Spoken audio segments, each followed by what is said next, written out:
Hello friends, स्वागत है आप सभी का एक और वीडियो में।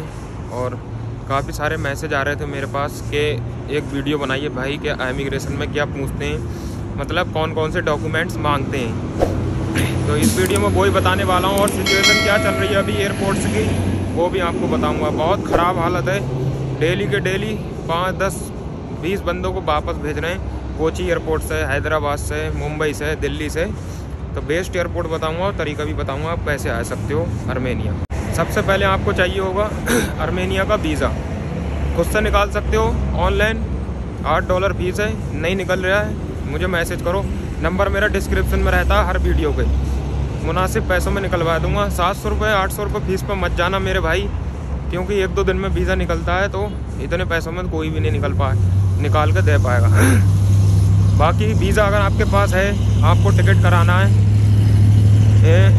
कोई से भी एयरपोर्ट से, जैसे इंडिया में दिल्ली से करा रहे हो अगर, तो दुबई का एक स्टॉप होगा, ले ओवर 2 घंटे का या 2.5 घंटे का, तो उसमें आपको ट्रांजिट वीज़ा की ज़रूरत नहीं पड़ती दुबई की। और पहली बात, दुबई ने ट्रांजिट वीज़ा मतलब सारे वीज़ा बंद कर रखे हैं दुबई ने।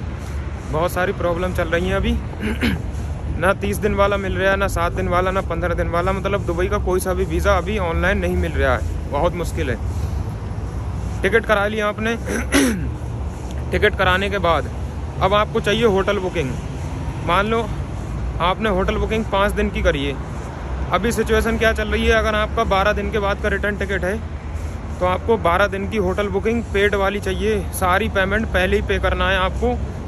अभी तक ऐसा था कि 12 दिन के बाद की अगर रिटर्न टिकट है आपकी, आप 2 दिन की होटल बुकिंग करके आ जा रहे थे आर्मेनिया। अभी पिछले 5 दिन में करीब 10 बंदे आए हैं इसी तरीके से। मैंने उनकी होटल बुकिंग और रिटर्न टिकट वगैरह सब करा के दी थी।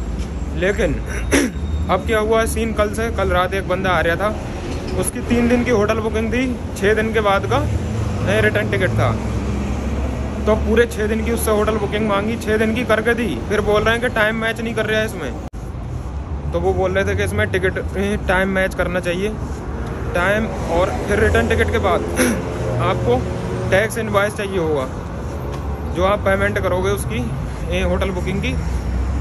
अगर वो टैक्स इनवॉइस नहीं होगा, उनके पास कोई प्रूफ नहीं हुआ, रसीद जो आप उसको दिखाओगे जो आपके पैसे कटे होंगे, वो भी दिखाना जरूरी है कितने पैसों की आपने पेमेंट करी है। ठीक है, होटल बुकिंग होगी कंप्लीट। उसके बाद आपको इंश्योरेंस चाहिए होगा। इंश्योरेंस में ज़्यादा दिक्कत नहीं करते हैं, इंश्योरेंस कोई सा भी चल जाएगा, डिजिटल या फिर इंडिया का किसी भी कंपनी का कर लेना, 700-800 हज़ार रुपये तक का हो जाएगा बढ़िया वाला। फिर आपको चाहिए रिटर्न टिकट। रिटर्न टिकट पहले डमी चल जा रही थी, अब जो है डमी टिकट नहीं चल रही है। अगर फ्लाई दुबई एयरलाइन का आपने टिकट करा है आने वाला, तो रिटर्न टिकट भी आपको फ्लाई दुबई का ही करना है कन्फर्म। इसका फ़ायदा ये होगा कि आपको फ्लाई दुबई का टिकट सस्ता पड़ जाता है, क्योंकि उसको कैंसिल कर सकते हैं। और एयर अरबिया का करोगे अगर, कैंसिल नहीं होगा, वो 1 भी रुपया वापस नहीं मिलेगा आपको। तो मेरे हिसाब से फ्लाई दुबई का कर लेना। अगर किसी को रिटर्न टिकट चाहिए तो मुझे मैसेज कर देना, बहुत कम पैसों में कंफर्म वाला रिटर्न टिकट आपको दिलवा दूंगा। तो ये सारे डॉक्यूमेंट रेडी हो गए। क्या क्या बताया मैंने, पहले वीज़ा, टिकट, होटल बुकिंग और होटल बुकिंग का टैक्स इनवॉइस, वाउचर जिसे बोलते हैं, रिटर्न टिकट, इंश्योरेंस। ये सारी चीज़ें आपकी टोटल कन्फर्म होना चाहिए, इसमें मतलब कोई कमी नहीं रहना चाहिए बिल्कुल भी। सारी पेमेंट होटल बुकिंग की पहले ही कर देना है आपको। अब जो आप वीज़ा लोगे उससे आप आर्मेनिया में 21 दिन तक रह सकते हो। 21 दिन के बाद आप यहाँ पे रहोगे तो फाइन देना पड़ेगा आपको 10,000 रुपये का इंडिया के, मतलब वही 50,000 दिरहम। अगर सोशल कार्ड बन जाता है आपका यहाँ पे, तब भी आपको फाइन देना पड़ेगा। सोशल कार्ड का फ़ायदा ये है, जब आप TRC बनवाते हो या कहीं कंपनी में काम करते हो तो TRC के लिए सोशल कार्ड की ज़रूरत पड़ती है। सोशल कार्ड नहीं होगा TRC नहीं बनेगी। और इस टाइम सिचुएशन ऐसी है आर्मेनिया में, बिना सोशल कार्ड के काम पे भी नहीं लगा रहे हैं किसी को भी। और एक चीज़, आपके पास सो मनी कितना होना चाहिए। देखो अहमदाबाद एयरपोर्ट पे करीब $500 सो मनी मांगते हैं। $500 आपके पास सो मनी होना चाहिए। अगर किसी और एयरपोर्ट से आ रहे हो, कोची से, तो वहाँ 200-250 में भी हो जाता है काम, लेकिन सो मनी नहीं मांगते हैं। किसी किसी एयरपोर्ट पर मांग लेते हैं कि सो मनी आपके पास कितनी है। अगर आपके पास कार्ड वगैरह हैं, क्रेडिट कार्ड, डेबिट कार्ड वगैरह, तो वो भी आप दिखा सकते हो। लेकिन मेरे हिसाब से थोड़े कम से कम एवरेज $200 से $300 अपने पास रखना ज़रूर क्योंकि इतना हरामीपन कर रहे हैं एयरपोर्ट पर, क्या बताऊँ मैं। इमिग्रेशन वाले कुछ नहीं कह रहे हैं, जो सुअर फ्लाई दुबई या फिर जो एयर अरबिया जितने भी जो बोर्डिंग पास देते हैं, जो अपनी के डेली इतने बंदे वापस जा रहे हैं। कल एक बंदा रो रहा था भाई एयरपोर्ट पर, सच बताऊं। और इससे पहले कम से कम 20 बंदों को वापस भेजा, और 3 दिन पहले 5 बंदों को वापस भेजा।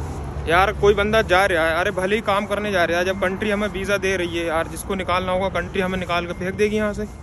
फिलहाल ये सारे डॉक्यूमेंट आपको अरेंज करना है, और मेरे हिसाब से अगर आप आ रहे हो तो अहमदाबाद और चेन्नई से करा लो अपनी टिकट, और कोई एयरपोर्ट स्टैम्प ठीक नहीं है। या फिर अगर आपका पासपोर्ट फ्रेश नहीं है तब आप दिल्ली से भी करा सकते हो, कोई दिक्कत नहीं है। जैसे मान लो आप 4-5 कंट्री में घूमे हुए हो और फिर आर्मेनिया आ रहे हो, तो आप किसी भी एयरपोर्ट से करा सकते हो। फ्रेश पासपोर्ट पे दिक्कत है, फ्रेश पासपोर्ट वालों को आने नहीं दे रहे हैं। मेरे हिसाब से सबसे बेस्ट तरीका ये है कि इंडिया से दुबई जाओ। अगर दुबई का वीज़ा मिल गया तो वीज़ा निकलवा लो किसी भी तरीके से, दुबई चले जाओ। दुबई या शारजा, मतलब कहीं पर भी यूएई में, फिर दुबई से फ्लाई दुबई की एयरलाइन करा के और येरेवन आ जाओ। ये तरीका सबसे बेस्ट है, नहीं तो फिर पैसे आपके डूब जाएंगे, क्योंकि एयरपोर्ट पर कर रहे हैं बहुत हरामीपन। वीडियो यहीं तक थी, अच्छी लगी हो तो चैनल को सब्सक्राइब जरूर कर देना।